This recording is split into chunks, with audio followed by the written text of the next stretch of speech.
My mother-in-law tattered my hair because she thinks it's a rat nest, so I told her that only when my hair reaches the same length will she ever see my children again. When I was younger, I dealt with a lot of crappy situations. My only real escape from that was my hair. I know how silly that sounds, but it is what it is. When poop started to fall apart, I turned to my hair and used it as a medium to control and reflect how I felt. I'd cut it, dye it, style it weird, whatever, and it would make me feel better. In 2011, I gave myself an 80s-like purple mohawk. That involved shaving off a good portion of my hair. This was the last time I truly felt like I wasn't in control of my life. Since then I've let my hair grow without much messing with it other than regular maintenance. This year after the birth of my third child, my hair reached the length of my thighs. To me, my long beautiful hair reflects how far I've come with my overall mental health and happiness. It's very important to me. This brings me to now. With 3 children under 5, my long ass hair stays in either a pony, braid, or bun. Little hands tend to pull on it otherwise. This fact for some reason has been extremely annoying to my husband's stepmother. Every time I'd see her, at least once, she would bring up what a waste my hair was on me,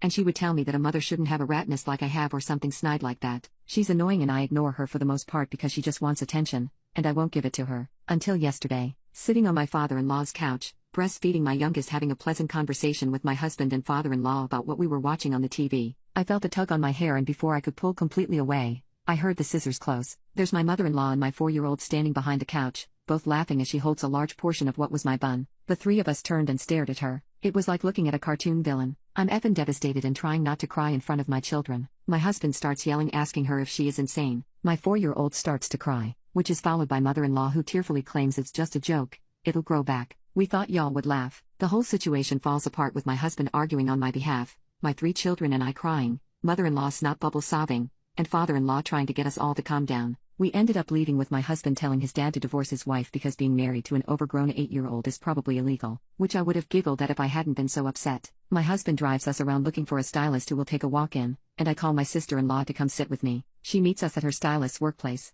Looking at my tattered hair was horrible. Large chunks were gone and the length was all over the place. It was awful and I felt like I lost a body part. Luckily the stylist was very talented and salvaged my hair right above my shoulders. It looks nice, but I'm still sad looking at it. I don't know how long it'll take to get over this. Mother-in-law sent me a couple of half-assed apology texts, like sorry, but don't be a baby, hair does grow you know type poop. Update, we went to the police station. The officer I talked to was very kind and was especially concerned that I was holding my baby when mother-in-law came at me with scissors. He gave me a step-by-step of what would happen pressing charges, and the likelihood of this kind of thing sticking, which would have been not good for where I live. We live in a fairly small town where everyone knows everyone pretty much, so this officer does know father-in-law and Smeal. He offered an alternative to pressing charges. I know that it would seem like maybe they are friends and he's looking out. He's not, I don't think. He made a point that he would help me if pressing charges was the route I wanted, focusing more on the fact I was holding the baby, not my hair, which was fine by me. Anyway, he offered to stop at the in-law's place off duty and explain the gravity of what she had done to both father-in-law and Smeal. Suggest